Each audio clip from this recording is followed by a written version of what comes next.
जब बोलते हैं कि मुस्लिम समुदाय की तरफ कोई देखेगा तो आप उसको बख्शेंगे नहीं, तो उसी आधार पर जब हिंदुओं के खिलाफ जब टिप्पणी की जाती है तो आपके मुंह में दही क्यों जम जाता है? प्रश्न ये है कि जब मुस्लिम समुदाय आपको इतना ही प्रिय है तो आपने मुस्लिम समुदाय के लिए किया क्या? कोई भी समुदाय हो, हिंदू हो, मुस्लिम हो, सिख हो, ईसाई हो, किसी के ऊपर कोई भी धर्म, किसी भी जाति, व्यक्ति, नस्ल, धर्म, रंग भेद के आधार पर कोई भी भेदभाव नहीं किया जाना चाहिए, क्योंकि संविधान इसकी इजाजत नहीं देता है। नमस्कार, आप देख रहे हैं राजनीतिक पर्दाफाश और मैं हूं आपके साथ रोशन। जैसा कि विगत कुछ दिन पहले प्रदेश के माननीय विपक्ष के नेता तेजस्वी यादव जी ने मुस्लिमों को लेकर एक बयान दिया और ये बयान उनका प्रतिक्रिया के रूप में आया। उन्होंने बेगूसराय के सांसद गिरिराज सिंह के स्वाभिमान यात्रा और अररिया के विधायक प्रदीप सिंह के बातों पर प्रतिक्रिया देते हुए उन्होंने कहा कि मुस्लिम समुदाय के तरफ अगर किसी ने आंख उठाकर देखा तो वो ईंट से ईंट बजा देंगे। तो इस बयान का मायने बहुत लोग बहुत तरीके से निकाल रहे हैं। और दूसरी बात है कि जो गिरिराज सिंह का हिंदू स्वाभिमान यात्रा निकल रहा है उसकी काट को लेकर कहीं ना कहीं ये उनका बयान सामने आया है। लेकिन तेजस्वी यादव जी का जो ये बयान आया है, क्या ये पहली बार आया है जो मुस्लिमों के समर्थन में ऐसे बयान दिए हैं?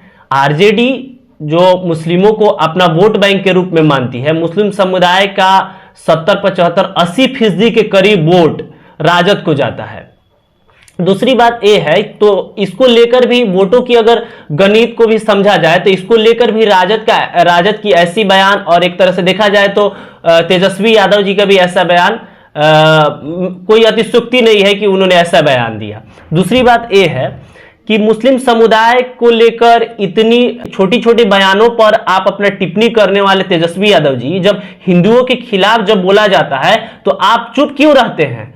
जब उधर एग्रेशन दिखाने के लिए तेजस्वी यादव आगे आए। दूसरी बात यह है कि कोई भी समुदाय हो, हिंदू हो, मुस्लिम हो, सिख हो, ईसाई हो, किसी के ऊपर कोई भी धर्म, किसी भी जाति, व्यक्ति, नस्ल, धर्म, रंग भेद के आधार पर कोई भी भेदभाव नहीं किया जाना चाहिए, क्योंकि संविधान इसकी इजाजत नहीं देता है। ये भारत है, ये कोई बनाना रिपब्लिक नहीं है, ये सभी जानते हैं और इसलिए यहाँ पे सभी संप्रदाय धर्म के लोग खुशी रहते हैं। दूसरी बात यहाँ पे ये है कि तेजस्वी यादव जी जब कहते हैं कि वो मुस्लिमों का सबसे बड़ा खैर ख्वाह है, तो एक प्रश्न उन पर भी उठता है कि आप मुस्लिम समुदाय के, अच्छा है कि बहुत बड़े खैर ख्वाह हैं, इसमें कोई गलती नहीं है कि आप अल्पसंख्यकों को अपना समझते हैं और अधिकतर सभी पार्टियां अपने अपने राजनीतिक फायदे के अनुसार वोट बैंक तय कर लेती है। लेकिन प्रश्न ये है कि जब मुस्लिम समुदाय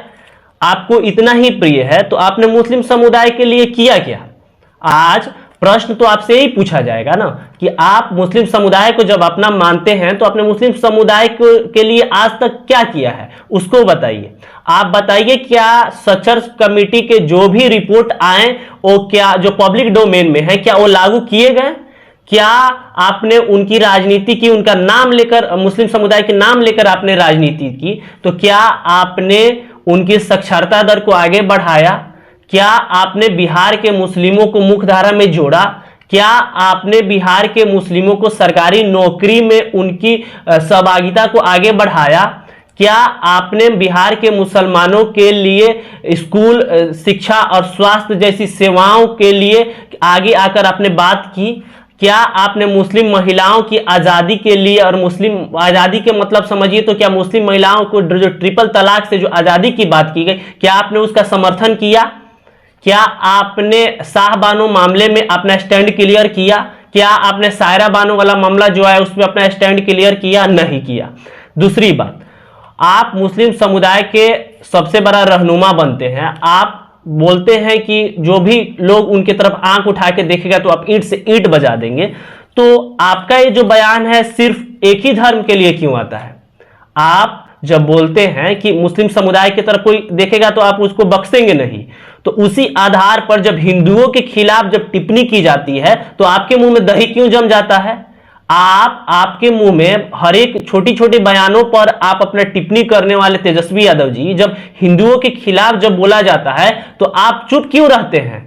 जब उदयनिधि स्टालिन आपके कोalition पार्टनर है, इंडिया गठबंधन का वो पार्टी डीएमके, उसका विधायक बोलता है, उसका मंत्री बोलता है उदयनिधि स्टालिन, और सिर्फ मंत्री ही नहीं, वो तमिलनाडु के मुख्यमंत्री के बेटे भी हैं। वो जब HIV एड्स से सनातन धर्म को जब तुलना कर देते हैं, उस समय आपके मुंह में दही क्यों जम जाती है? दूसरी बात, आपके मंत्री प्रोफेसर चंद्रशेखर जब रामचरितमानस को पोटेशियम साइनाइड बोलते हैं तो आप क्यों चुप रहते हैं? आपके पार्टी के द्वारा बता दिया जाता है कि वो निजी बयान है, आपने उस बयान का खंडन क्यों नहीं किया? आप क्यों नहीं बोले कि जो हिंदू के खिलाफ बोलेगा तो आप ईंट से ईंट बजा देंगे? ऐसी जो दोहरी नीति है, इससे सभी को गुरेज है। दूसरी बात, आप बात करते हैं कि मुस्लिम समुदाय की बढ़ोतरी को, और उन बढ़ोतरी के लिए आपने कभी बात की? नहीं की। मैं बताता हूं मुस्लिम समुदाय ने आप लोगों को कितना वोट किया। 2015 का विधानसभा चुनाव याद होगा तेजस्वी यादव जी, राजद, कांग्रेस और जेडीयू साथ में लड़ रही थी। 77% मुसलमानों ने आपको वोट किया, जबकि भाजपा और उनके सहयोगियों को मात्र 7.8% वोट मिला। और आपने उनको क्या दिया? आपने उन मुसलमानों के लिए क्या किया? आपके पास अगर 5 ऐसी पहलुएं हैं जो मुस्लिम लोगों को मुख्य धारा में जोड़ रही है, उसको आज बताइए। दूसरी बात, 2019 लोकसभा की भी चुनाव की बात की जाए तो CSDS सर्वे के अनुसार भाजपा, जदयू और लोजपा की मुस्लिम वोट परसेंटेज की बात किया जाए तो मात्र 6% थी, जबकि राजद, कांग्रेस और हम और वीआईपी की बात किया जाए तो 77% मुस्लिमों ने आपको वोट किया। लेकिन आपने मुस्लिमों के लिए क्या किया? आपको मुस्लिम समुदाय टोकरी भर भर के वोट देते आ रहा है, लेकिन आपने मुस्लिम समुदाय को क्या दिया? आपने मुस्लिम समुदाय को सिर्फ सच्चर कमेटी दिया, आपने सिर्फ मुस्लिम समुदाय को कुंडू कमेटी दिया, आप सिर्फ लाफाजी दिए। आपने बोला कि ईंट से ईंट बजा देंगे, लेकिन उनके बच्चों को स्कूल तक नहीं भेजा। आज उनकी शिक्षा की दर देखा जाए तो हिंदू दलितों से भी नीचे है। इसकी जिम्मेवारी कौन लेगी?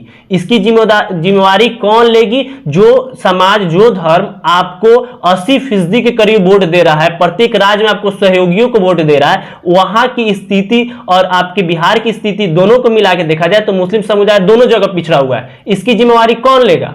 इसकी जिम्मेदारी बताइए कौन लेगा? और दूसरी बात, रिपोर्ट के अनुसार यह भी कहा गया है कि 6 से 14 वर्ष के जो मुस्लिम समुदाय के बच्चे हैं वो स्कूल नहीं जा रहे हैं। आपने कभी इस पर बात की? आपने सिर्फ धर्म के नाम पर मुस्लिम समुदाय का समर्थन किया। किसी भी धार्मिक चीज को लेकर आगे, किसी भी धर्म को लेकर उसका समर्थन करना राजनीतिक पार्टियों को खासकर यह शोभा नहीं देता है, चाहे भाजपा हो, राजद हो या जदयू हो। लेकिन आपने मुस्लिम समुदाय को कोट करते हुए, मुस्लिम समुदाय के नाम को लेते हुए आपने कहा कि वो ईंट से ईंट बजा देंगे। तो ठीक है, कोई भी धर्म पर जब भी टिप्पणी की जाती है तो नेताओं को आगे बढ़कर उसका खंडन करना चाहिए, लेकिन वही जब हिंदू धर्म की बात आती है तो आपके मुंह में दही क्यों जम जाता है? ये जो सेकुलरिज्म का जो चोला पहनते हैं आप लोग, तो उस पर हिंदू धर्म पर जब टिप्पणी की जाती है तो उस पर आप लोग क्यों नहीं बोलते हैं?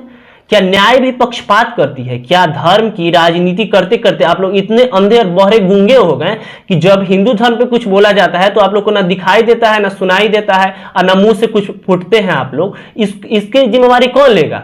बात यहाँ ये है कि कोई भी समाज में, कोई भी सभ्य समाज में हिंदू, मुस्लिम, सिख, ईसाई जो भी है, धर्म के आधारित राजनीति और उसके बाद जाति की आधारित राजनीति को भारत के लोग ठुकरा रहे हैं। इसका जीता जागता एग्जाम्पल हरियाणा है। आप लोगों को अगर हरियाणा से सबक नहीं मिल रहा है तो 2025 में बिहार की चुनाव होने वाली है। आप ऐसे बयानों को लेकर तुष्टीकरण की जो राजनीति खेल रहे हैं कि मुस्लिम समुदाय हमसे जुड़ जाएगी, तो आपसे लोग प्रश्न पूछेगा, आपसे प्रश्न पूछा जाएगा कि क्या आपने मुस्लिम समुदाय के लिए क्या किया? आप गिनवाइए। मुस्लिम समुदाय दशकों से आपका वोटर रहा है, लेकिन आपने किया क्या है मुस्लिम समुदाय के लिए? बस इतना ही प्रश्न है आपसे और आप इसका जवाब दें। बहुत